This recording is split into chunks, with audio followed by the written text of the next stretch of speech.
안녕하세요, 볼리케이 손혁입니다. 오늘은 K리그 중계 영상을 써야 되는 일이 발생을 해서 저희가 영상 사용권을 구입한 볼리케이 채널 급히 켰고요.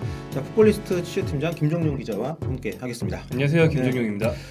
K리그 초유의 사태, 정말 망신스러운 일이 벌어졌습니다. 아주 기초적인 규정 위반으로 이미 무승부로 끝난 시합이 사후에 징계위원회를 통해서 이제 몰수 처리가 된 일이 발생을 했는데요.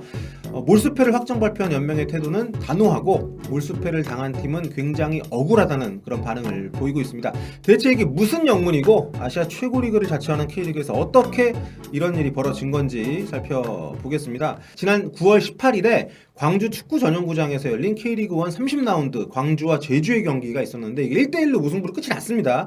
근데 이날 광주가 교체 횟수를 초과 사용을 한 게 문제가 돼서 상대팀 제주가 이의 제기를 했고요. 뭐 이의 제기할 수밖에 없죠, 그는. 결국 무자격 선수 출전으로 인한 몰수패로 최종 이제 처리가 된 겁니다. 최근에 교체 관련 규정이 네.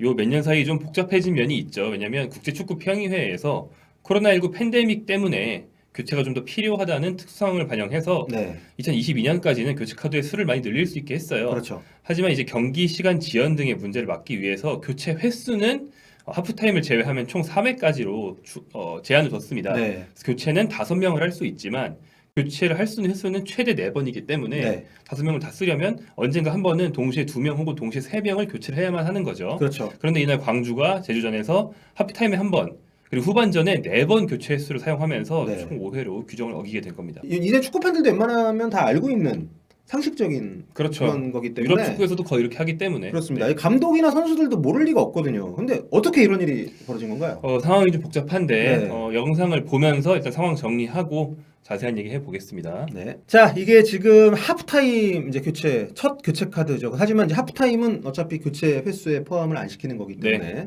이렇게 이제 여봉훈 선수가 들어가면서 김문식 선수가 빠졌고 후반 이제 8분에 첫 번째 교체가 이루어진 겁니다. 네. 전체로 따지면 두 번째 교체. 네. 그 다음에 지금 헤이즈 선수 들어가는 것까지 바로 보셨고요. 네. 이제 김종우 선수 들어가는 부분, 네. 이 부분이 이제 문제의 부분인데. 그렇죠. 여기가 이제 문제가 된 건데 엄원상 선수가 옆줄 바깥으로 빠지고 지금 김종호 선수가 들어간 건데 들어갈 때 보면 김종호 선수가 약간 멈칫하면서 네. 뭔가 뒤를 보고 이렇게 들어가는 모습이 있고 뒤에 김봉진 선수가 대기하는 모습이 살짝 또 나왔죠, 화면에. 네.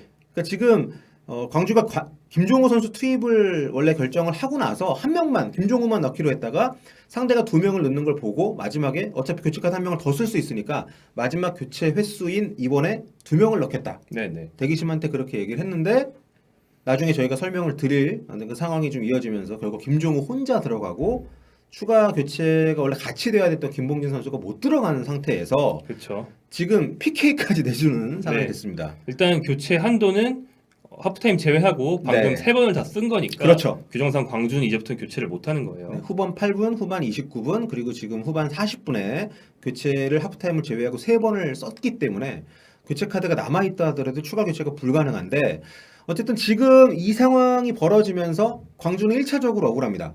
왜냐하면 2명 교체를 한꺼번에 해가지고 수비를 강화하려고 했는데 한 명이 덜 들어간 상태에서 PK를 내줘버렸기 때문에 네. 이 부분은 굉장히 억울할 수 있을 것 같아요. 동점골을 내준 거죠. 네. 네. 그리고 후반 추가 시간 이게 문제의 네. 장면인데 지금 엄지성 선수가 빠지는 건가요? 네, 엄지성 선수가 빠지고 이제 김봉진 선수가 들어가게 되는데 이제야 들어갑니다. 그렇습니다. 이게 1대1이 됐고 이미 그러니까 그 김종호 선수가 투입되고 난지 지금 한 6분, 7분 훨씬 지난 뒤에요. 네네. 그 사이에 워낙 많은 일이 벌어지기도 했습니다만 어쨌든 이렇게 투입된 김봉진 선수는 뭐 사실상 아무것도 안 하고 뭐 경기가 이제 끝이 나버렸는데 결과적으로 굉장히 복잡한 상황이 된 겁니다. 네. 그러니까 보신 대로 교체 횟수를 초과해서 쓴 것은 빼도 박도 못하는 팩트입니다. 하프타임을 포함하면 4번째 교체하고 5번째 교체 사이에 시차가 꽤 있었습니다. 그러니까 분명히 광주 입장에서도 문제를 인식할 수 있고 뭐 대기심이 옆에 있었으니까 대기심도 문제를 인식할 수가 있을 만한 상황인데 어떻게 이런 일이 벌어진 걸까요? 동점이 되고 뭐 정신이 없었나? 광주 입장은 뭔가요? 일단 현장에서 네. 그 대기심 근처, 그러니까 교체 스팟 근처에 있던 관중이 찍어서 뭐 커뮤니티에도 올리고 네네네. 뭐 광주 구단에도 제공한 그 영상이 있죠. 네, 저희가 뭐 그분 올린 분이 누군지 몰라서 허락을 받을 수가 없어가지고 영상을 저희가 보여드릴 수는 없는데 네, 그 영상의 내용과 광주 네. 구단의 얘기를 종합을 해보면, 그러니까 애초에 대기심에게 교체를 한 명이 아니고 2명을 하겠다 이렇게 얘기를 했는데 대기심이 그것을 약간 막는 듯한 네. 제스처와 함께 김종호 선수 한 명만 먼저 넣어라라고 손짓을 하는 걸 볼 수가 있고요. 그렇죠. 그러니까 원래 교체를 할 때 만약에 감독이 내가 한 명만 바꾸려고 했는데 그 선수가 들어가기 전에 2명 넣겠습니다. 이거 되게 흔한 일이잖아요. 아, 비일비재하죠. 또 네. 넣으려던 선수를 다른 선수로 바꾸는 것도 정말 네. 비일비재하고요. 뭐 교체되는 선수가 서 있는데 그 서 있는 사이에 우리 수비수가 다쳤어. 네. 그럼 넣으려고 하는 공격수를 안 넣고 급히 수비수로 바꿔서 넣는 경우 우리 많이 봤잖아요. 네, 축구 좀 보신 분들은 굉장히 익숙한 장면인데, 네. 그러니까 1차적으로 대기심이 이거를 용인하지 않고 왜 2명을 한꺼번에 넣지 않고 김종국 선수만 먼저 넣는지. 김종국 선수 들어갈 때 보면 막 약간 좀 쭈삣쭈삣하면서 들어가요. 네, 왜냐하면 그 대기심이 김종호 선수에게 들어가려고 사인을 준 뒤에 그 김호영 감독이 네. 광주 감독이 대기심 쪽으로 우린 2명을 교체할 거라는 네. 송수진과 함께 그런 말을 크게 하는 게 영상에 잡혀 있거든요. 네, 마지막 교체 횟수라는 걸 다 네, 인지를 네. 하고 있었다는 게 네. 딱 드러나 있죠. 하지만 이제 대기심이 나중에 교체해도 된다는 네. 말에 취지의 말을 하면서 일단 김종우를 넣으라고 김종우를 툭툭 치면서 네. 이제 들어보내는 모습 볼 수 있습니다. 네, 그렇게 되면서 경기가 곧바로 재개가 되고 연장 이어지는 상황에서 이제 PK 발생하고 막 이렇게 흘러갔습니다. 그래서 한 6분, 7분 정도 지난 이후에 갑자기 광주가 뒤늦게 또 한 명을 추가로 투입을 한 거죠. 네, 아까 말씀하신 대로 그 2명 넣으려다가 1명밖에 못 넣은 거면 네. 그건 조금밖에 안 억울해요. 어떻게 네, 보면 그렇죠. 몰수패보다 훨씬 덜 억울하잖아요. 그렇죠. 그런데 이제 나중에 왜 교체를 했느냐 이것에 대한 광주 측의 설명은 네. 대기심이 물어봤다는 거예요. 먼저 경기가 재개된 다음에 네, 경기가 진행되고 있을 때 대기심이 먼저 뭐 정확한 어디는 아닙니다만 네. 대충 넣으실 거예요? 네. 류의2에 해당하는 말을 뭐 해서 이제라도 바꾸실 건가요? 뭐 이런 뭐 이런 뉘앙스겠네요. 그런 투인 네. 거죠. 예, 근데 이제 2명을 넣어야 된다라고 어필을 했는데 대기심 1명만 넣으라고 했고 네. 뒤늦게 1명 더 넣을 거냐고 대기심이 먼저 물어봤으니까 네.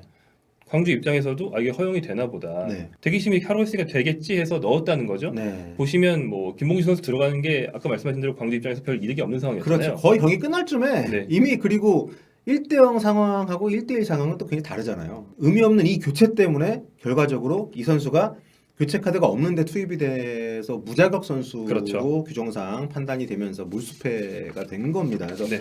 1차적으로는 대기심이 책임을 피할 수가 없는 굉장한 큰 실수를 연달아서 한 거죠. 네, 그렇죠. 네. 뭐 이 대기심에 대한 부분은 대한축구협회의 그 심판 운영에서 네. 좀 비롯된 면이 있다고 할 수 있는데 그래서 지금 이제 연맹이 아니라 이제 협회로 심판 관리가 이관이 그렇습니다. 됐으니까요. 네. 이제 코로나 상황의 특수 규정은 리그 수준마다 다 규정이 다릅니다. 그렇죠. 네. 또 같은 나라에서도 FA컵이 다르고 1부 리그가 달라요. 네. 그 FA컵과 1부 리그의 차이에 대한 어떤 숙지가 안 돼서 최근 독일에서도 볼프스부르크가 몰수패를 당하는 일이 비슷한 일이 있었죠.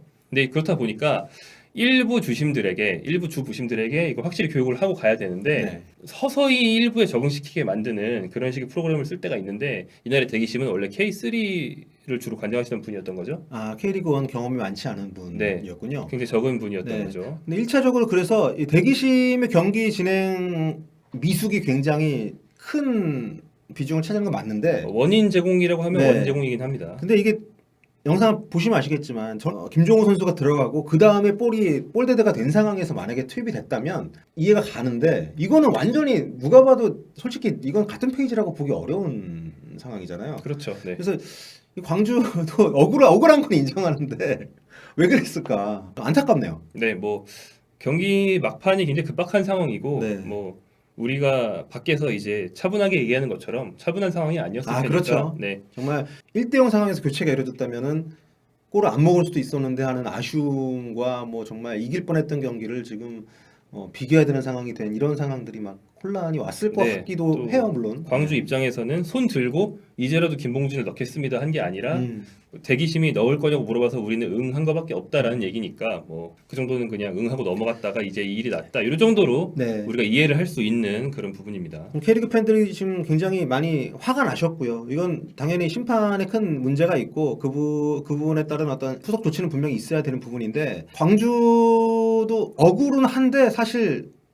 여기에 더 뭐 어떻게 항변하기가 너무 어려운 상황인 것도 같아요. 네, 그러니까 우리가 축구 팬들도 그렇고 흔히 얘기할 때 아니 이 책임을 왜 광주가 다 지냐, 네. 그 해당 대기심과 심판을 운영을 관장한 측은 왜 안 지냐라고 항변을 많이 하시는데 맞는 말이지만 또 다른 측면에서는 그래서 광주 억울함을 풀어주기 위해서 네. 이 경기 결과를 바꾸지 않고 1대1로 유지를 할 경우에는 제주가 억울해지죠. 아 그렇죠. 네, 그래서 프로연맹이 주로 한 얘기는 결국 규정은 정확히 적용을 해야 되고 규정대로 적용을 했을 때 교체 한도를 다 쓴 뒤에 들어온 선수는 무자격 선수가 맞으니까 네. 규정상 몰수패가 될 수밖에 없다 이런 얘기고요. 네. 다만 이제 심판 관련된 운영 부분 네. 그리고 재발 방지 부분은 이게 좀 웃긴 게 프로연맹이 할 수 있는 게 아닙니다. 말씀하신 대로 대한축구협회로 이관이 돼 있기 때문에 네. 그래서 프로연맹은 대한축구협회에 재발 방지를 위해서 심판 교육이나 심판 운영에 대해서 네. 개선을 해달라는 뜻을 전달하겠다라는 공식 입장을 밝힌 게 오늘 상황이고요. 네. 다만 이제 연맹이 할 수 있는 것은 주부심 대기심 외에도 당시 경기장에서 있었던 감독관, 감독관. 네, 감독관이 연맹 사람이니까. 네, 감독관이 연맹에서 파견하는 거기 때문에 감독관이 이런 일들을 바로 파악하고 신속하게 조치하지 못한 점에 있어서는 연맹 책임이 있으니까 네. 해당 감독관을 이제 경기에 감독관으로 당분간 투입하지 않겠다는 조치, 재발 방지 대책이라고 할 수 있는 거죠. 네. 정리하면 이번 사태의 가장 큰 문제는 대기심의 경기 진행 미숙이고 심판을 관장하는 것은 협회고 그 잘못된 진행을 했다 하더라도 어쨌든 간에 그 광주 역시도 책임에서 자유로울 수는 없고 연맹이 책임질 수 있는 부분이 굉장히 미미했던 상황인 것 같아요. 이거는. 아 그렇죠. 네, 네. 심판도 연맹에서 관장을 하질 않고 뭐 팀에서 그렇게 잘못한 것도 뭐 연맹에서 어떻게 할 수 있는 건 아니기 때문에 좀 창피한 일이 될 수가 있기 때문에 이런 일이 재발하면 안 될 것 같고요. 광주의 입장. 네. 광주는 뭐 이 결정이 정확하게 나기 전까지는 뭐 청문 절차에도 성실히 응하고 하면서 굉장히 열심히 자신들의 입장을 어필했다고 합니다. 네. 하지만 결론이 이렇게 난 뒤에는 이건 뒤집으려고 더 노력을 할 수는 없는 부분이니까 받아들이되 재발 방지 대책은 확실히 세워달라. 심판이 규정을 몰랐을 거라고는 미처 생각을 못했다라고 봐야 되는 건가? 아무튼 그렇죠. 네, 아, 그게 참. 맞죠. 그게 네, 맞습니다. 이게 네. 너무도 어이없는 일이 발생을 해가지고 자 이렇게 되면서 결국 K리그1 강등권 경쟁에 새로운 또 변수가 좀 발생을 했습니다. 광주가 몰수패 전까지는 승점 30점으로 FC 서울보다 경기를 하나 덜한 상태에서 승점이 같은 11이었는데 이렇게 되면 승점 29점으로 깎이면서 최하위하고 더 가까워지는 그런 셈이 됐습니다. 득점도 하나 네. 깎였고요. 아 그렇네요. 아 이렇게 되면은 그 경기 득점한 선수도 득점이 무효 처리가 되는 거죠. 그건 인정합니다. 아 그건 인정합니까? 그 경기 득점이나 경기에서 나온 경고 같은 거를 다 깎아버리면 네. 그것도 성평성이 안 맞기 때문에 그래서 주민규 그렇군요. 선수의 15골일 거예요. 주민규 아, 선수의 네. 골과 김주공 선수의 골은 득점은 카운트가 아 됩니다. 이거 여러분 저 몰랐습니다. 몰수패가 돼도 개인 기록은 유지해준다. 네. 그렇군요. 뭐 개인 징계 안 좋은 기록인 뭐 징계 뭐 이런 것도 마찬가지고. 아 그렇습니다. 자 아무튼 뭐 지금 이렇게 되면서 굉장히 여러 가지가 복잡해졌는데 차후에 이런 뭐 비슷한 일이라도 다시는 벌어지지 않도록 좀 방지를 했으면 좋겠고요. 결국 팬들만 상처 입는 일이 아닌가. 뭐 논란이 있을 때마다 계속 팬들이 상처를 입으실 수밖에 없죠. 네. 자, 아무튼 오늘 굉장히 좀 초유의 사태가 벌어졌기 때문에 그 얘기를 한번 다뤄봤고요. 네, 다음엔 기분 좋은 소식으로 돌아올 수 있었으면 좋겠습니다. 여러분, 저희 월요일날 오후 3시에 크크크 라이브 스트리밍 하니까요. 많이 들어와주시고 그때 또 뭐 후속 얘기가 있으면 더 전해 드릴 수 있도록 하겠습니다. 네, 다음 시간에 뵙도록 하겠습니다. 지금까지 김종용 기자, 저는 서영욱이었습니다. 안녕히 계세요.